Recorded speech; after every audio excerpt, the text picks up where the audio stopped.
Hello friend, જય દ્વારકાધીશ, રાધે રાધે। આજે આપણે બનાવશું બટેટાની ચિપ્સનું શાક।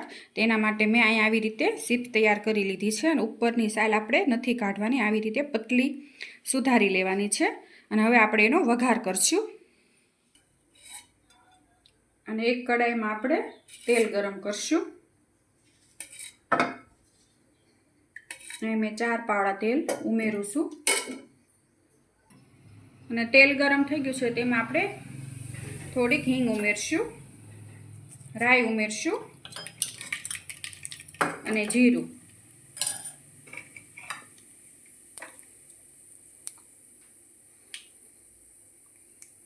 અને રાઈ ને જીરું આવી જાય પછી આપણે મરચાંની કટકી ઉમેરી દઈશું અને મીઠા લીમડાના પાન અને ચમચી જેટલા તલ ઉમેરશું।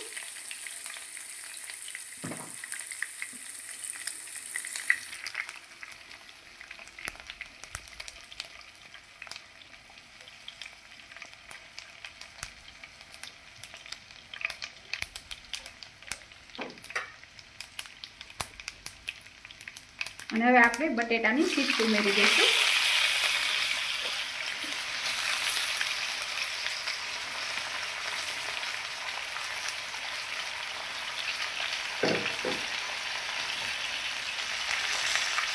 અને થોડીક આપણે હળદર ઉમેરશું,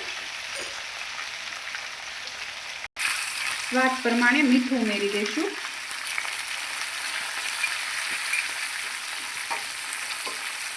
તમાલપત્રના પાન ઉમેરી દઈશું અને લાલ મરચાંની કટકી ઉમેરી દઈશું।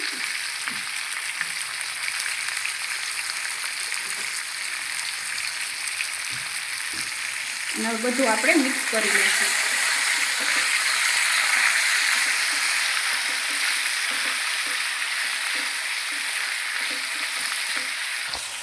હવે બધું મિક્સ થઈ ગયું છે અને હવે આપણે એને સડવા દઈશું।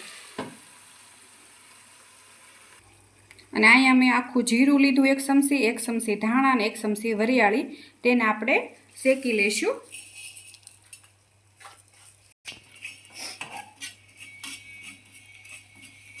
અને આવી રીતે આપણે શેકી લઈશું। અને આનો તમે જાજુ એક વાટકો રાખી બનાવીને તમે એને મિક્સ કરીને શેકીને પાવડર કરીને ફ્રીજમાં પણ રાખી શકો। વરિયાળીને શેકાઈ ગયું છે, હવે આપણે એને ઉતારી લઈશું। અને હવે એમાં આપણે થોડાક શેકેલા સિંગદાણા ઉમેરશું અને તેને આ બધું આપણે ખાંડી લઈશું। આપણો એક મસાલો તૈયાર કરશું આ। અને હવે આપણે જોઈશું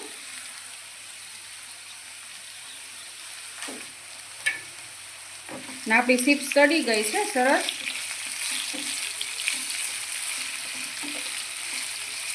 હવે આપણે મસાલા કરી લઈશું એમાં।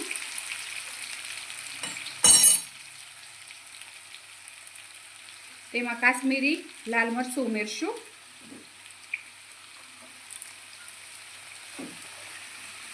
અને જે આપણે આ પાવડર બનાવ્યો હતો તે ઉમેરશું।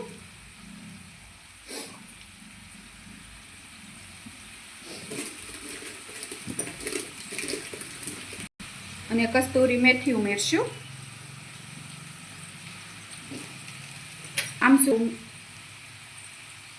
આમચૂર પાવડર ઉમેરશું। એનો સ્વાદ બહુ સરસ આવે અને આ શાક એકવાર તમે બનાવજો, બહુ સરસ લાગે પરોઠા સાથે અને એકલા દાળ ભાત કર્યા હોય તો એની સાથે।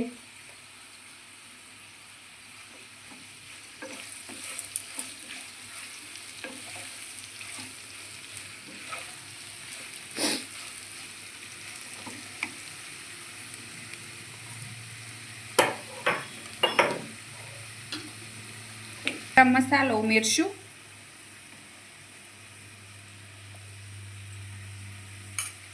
હવે આપણે બધું મિક્સ કરી લઈશું।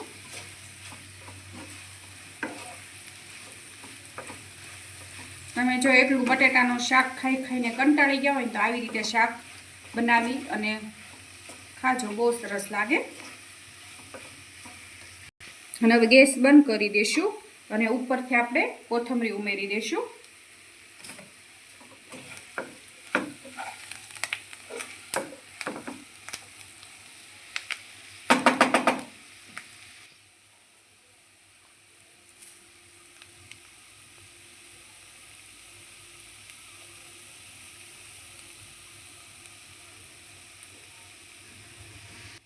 જુઓ તમે, સરસ બન્યું છે આપણું ચિપ્સનું શાક તૈયાર છે।